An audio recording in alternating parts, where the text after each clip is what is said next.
Gen Z மீட்னு நாம் தமிழர் கட்சி வந்து ஒண்ணு நடத்தியிருக்காங்க. அது பார்க்கலன்னா யூடியூப்ல பாருங்க. யூடியூப்ல இருக்கு. ஜென்சி மீட்டு சாட்டை துரைமுருகன்னு போட்டிங்கன்னா, அவன் தம்பி இருப்பான். சீமானுடைய தம்பி. அ பேசியிருக்கான். ஆளுங்கட்சி வந்து அதாவது இதுக்கு முன்னாடி ஆண்ட கட்சி தான் அப்படி இருக்குன்னா, ஆளுங்கட்சியும் அப்படிதான் இருக்கு. அப்படின்ட்டு நம்ம ஆளு வந்து அப்படியே ஸ்டேஜ்ல நின்னு பேசிட்டு இருக்காப்ல. ஆளுங்கட்சியில உள்ள அமைச்சர்கள் கூட இவ்வளோ பேசல சத்தியமா. ஆனா இவன் பேசுறாங்க. குறையா அடிச்சு தள்ளுறான். ஒரே குறையா தள்ளுறான். என்ன ஆட்சி நடத்துறாங்க? மக்கள் வந்து சினிமா கவர்ச்சியில வந்து ஓட்ட போட்டாங்க. வீட்ல உள்ள பசங்கள்லாம் வந்து இதுக்கு ஓட்டு போடுங்க, இதுக்கு ஓட்டு போடுங்கன்ட்டு, அவங்க வீட்ல உள்ள பெத்தவங்கலாம் வந்து ஓட்டு போட வச்சுட்டாங்க. அதனால அப்படியே எப்படியோ ஜெயிச்சு வந்து இன்னைக்கு சிஎம்மா உட்கார வச்சுட்டாங்க. அப்படின்ட்டு பேசுறாங்க. அவன் மட்டும் தான் பேசுறானா? அவங்க கட்சியில சேர்ந்த எல்லாருமே அப்படிதான் பேசுறாய்ங்க. அது என்னன்னு தெரியல. நாம் தமிழர் கட்சியில மட்டும் ஒரு மாரி மொரடாவே இருக்காய்ங்க. அவன் பேசுறதே ஒரு வயலன்ஸா இருக்கு. ஒரு ஒரு ஒரு அமைதி இல்ல. ஒரு ஒரு உட்காந்து கேட்கணுமா? அப்படிங்கிற மாரி ஒரு மைண்ட் செட்டே வரமாட்டேங்குது.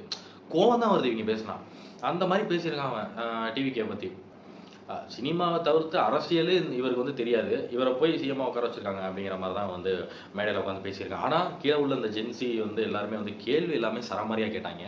அதுக்கான பதில் சொல்ல முடியல. நல்லாவே கேட்டாய்ங்க கேள்வி. ஆ இன்னொன்னு வேற சொல்றான் பையன். என்னால தான் வந்து இந்த டிவிக்கு வந்து இவ்வளோ தூரம் 108 சீட் வந்து வாங்குச்சு. அப்படின்னு வேற அதுல ஒரு கதை வேற அடிச்சு விடுறான். இன்னொன்னு பக்கம் பார்த்தீங்கன்னா சீமான். அதாவது அண்ணன் தான் அப்படின்னா, தம்பியும் அப்படிதான் இருக்கான். அண்ணன் என்னன்னா ஸ்டேஜ்ல ஒரு பேச்சு, ஸ்டேஜுக்கு கீழ ஒரு பேச்சு. பார்த்தா கனடால என்ன அரெஸ்ட் பண்ணாய்ங்க, அமெரிக்கால என்ன அரெஸ்ட் பண்ணாய்ங்க. உன்னைய ஏன்டா அங்க அரெஸ்ட் பண்ண போறாய்ங்க? லேடீஸ் பேக்க புடிக்கிட்டு ஓடிருப்ப. அதனால அரெஸ்ட் பண்ணியிருப்பாய்ங்க. வேற என்னவா இருக்கும்? அப்படிங்கிற மாரி தான் இருக்கு. நம்மள அப்படிதான் யோசிக்க வைக்குது. அதே மாரி நம்ம சிஎம் சார் எதுலயோ நியூஸ் பேப்பர்ல தான் நான் படிச்சேன் ஆக்சுவலா.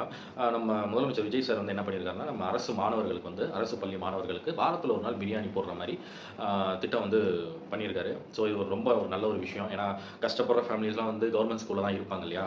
ஸோ அவங்களுக்கு இந்த மாதிரியான திட்டம் வந்து ஒரு நல்ல ஒரு விஷயம். ஒரு ஒரு ஒரு பாராட்ட வேண்டிய ஒரு விஷயம்னு சொல்லலாம். அதே மாதிரி மக்கள் வந்து நெறைய பேர்ட்ட வந்து நெறைய சேனல்ஸ் வந்து பேட்டி எடுக்குறாங்க. எப்படி போயிட்டுருக்கு? இந்த ஆட்சி எப்படி போயிட்டுருக்கு? எப்படி நடத்துறாங்க? லஞ்சம்லாம் இருக்கா? இல்லையா? இல்ல உங்களுக்கு எப்படி தோணுது? உங்களுடைய பெர்சனல் ஒப்பீனியன் என்ன? அப்படின்லாம் கேட்குறாங்க. நல்லா வெளிப்படையா உள்ளதையே சொல்றாங்க. நல்லா இருக்கு. இதுக்கு முன்னாடி இருந்த ஆட்சியும், இதுக்கு முன்னாடி இருந்த ஆட்சியும் பார்க்குறப்போ, இந்த ஆட்சி வந்து லஞ்சம் இல்லாம நல்லபடியாவே போயிட்டுருக்கு. ஸோ அது நல்லாவே தெரியுது. உடனடியா ஆக்ஷன்ஸ் எடுக்குறாங்க. டக்கு டக்குன்னு எடுக்குறாங்க. ஏதாவது ஒரு பிரச்சனைனா உடனே அங்க போய் என்னன்னு பார்க்குறாங்க. கரெக்ட்டான ஒரு மூவ் பண்றாங்க. யோசிச்சு எதுனாலும் பிளான் பண்ணி அத வந்து கரெக்ட்டா எக்ஸிக்யூட் பண்றாங்க. அப்படின்ட்டு மக்களே வந்து நெறைய பேர் வந்து விஜய் வந்து பாராட்டிக்கிட்டு வராங்க. நெறைய பேர் என்ன சொல்றாங்கன்னா, அ இவரே இருக்கட்டும், இவரே பார்க்கட்டும். ஏன்னா லஞ்சம் இல்ல, எந்த ஒரு எங்கேயுமே வந்து நம்மள ஏமாத்தல. எங்க போனாலும் இன்னைக்கு வந்து நம்மள வந்து மரியாதையா கூப்பிட்டு உட்கார வச்சு என்ன ஏதுன்னு கேள்வி கேட்குறாங்க. ஆனா இன்னொரு பக்கம் என்ன பண்றாங்கன்னா டிஎம்கே, ஆளுங்கள செட் பண்ணி நீங்க தான் வரணும். இந்த ஆட்சி சரியில்ல. நாங்க ஏமாந்துட்டோம். மக்கள ஏமாத்திட்டாங்க. அப்படி இப்படின்னு சொல்லி ஒரு ஒரு